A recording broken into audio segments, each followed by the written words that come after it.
the most talked about story of the weekend in sports, and that was Caitlin Clark and the Indiana Fever. On Saturday, they won their first home game of the year playing against Chicago, but that moment right there involving Chicago's Chennedy Carter with a check, for lack of a better way of describing it, on Clark as the ball was being inbounded. The play was not reviewed. It was called an away from the ball common foul. The WNBA told ESPN yesterday Carter has now been assessed a flagrant 1 after a league review. After the game, both Clark and Carter were asked about the incident. Here's how they both handled it. It is what it is. You know, I feel like I'm just at the point where you accept it and don't retaliate. Like, you know, just let them hit you, be what it is. Don't let it get inside your head. And know it's coming. I think at this point, like, I know I'm going to take a couple hard shots a game, and that's what it is. Just stay in the game is saying what's important. She turned to you a little bit. Yeah. After the I ain't answering no Caitlin Clark questions. Did she say anything to you? I don't know what she said. What'd you say to her? I didn't say anything. That's enough.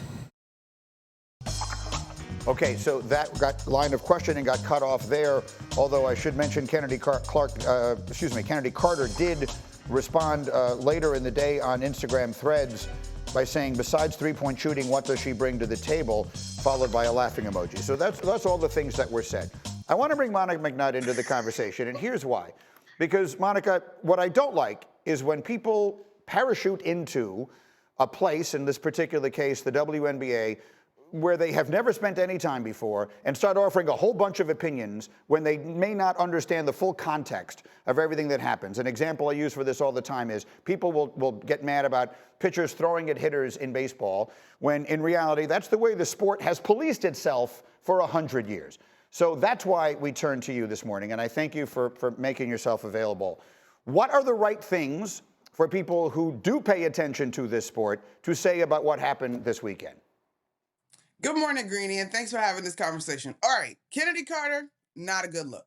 Couple of plays prior, there's an elbow in there delivered by Caitlin Clark. And so this is someone who is known in the women's game for her energy, her scoring ability, and sometimes her attitude competing. The truth of this play is that if anybody had done that, Chennedy Carter is likely to respond that way. And that is a journey that she continues to be on. The person that cut her off in that press conference was her head coach, Teresa Weatherspoon, who certainly gets how you control fire in order to make it successful and productive.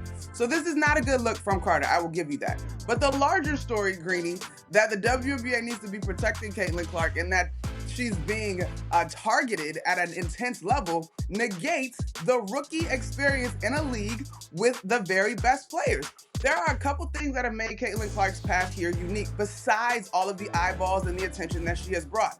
She is not physically dominant at this level. She's a guard. She's going to have to get stronger, and she's being guarded by some of the best defenders in the league. And so that makes it look a little bit more aggressive if you just got here and you are following her alone. But Greenie, we could roll off years of clips of rookies in the WNBA having to hit their rookie curve. Her own classmate in Angel Reese had a collision with Alyssa Thomas, who is one of the most physical players in the game of basketball. And she wisely chalked it up to ultimately, I'm competing against grown women. Cameron Brink has talked about Tina Charles cutting her up and actually outperforming her as an established veteran in this league. And so, yes, this particular play, you don't love it, but you got to understand that is less about Caitlin Clark and more about who Chennedy Carter has been and continues to grow up from.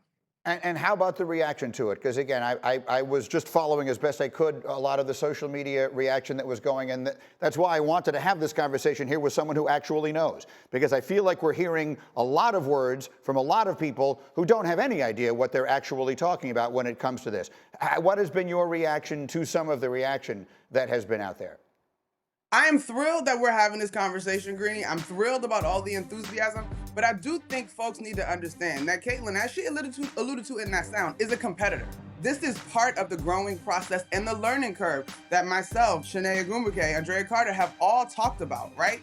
Not this particular play. I'm not justifying this particular play, but the physicality of this league is part of the league. And so I think you got to be able to look at it and see this is basketball. It is a physical game. These people are competing, and quiet as is kept. Caitlin is not exactly quiet on the court. She is a competitor as well. And so this to me is all par for the course. The notion that the entire league and the players are hating on her is out of place, right? Just like Chennedy Carter's behavior should not dictate how the entire league feels about her, you also have to understand that everyone is competing and trying to win.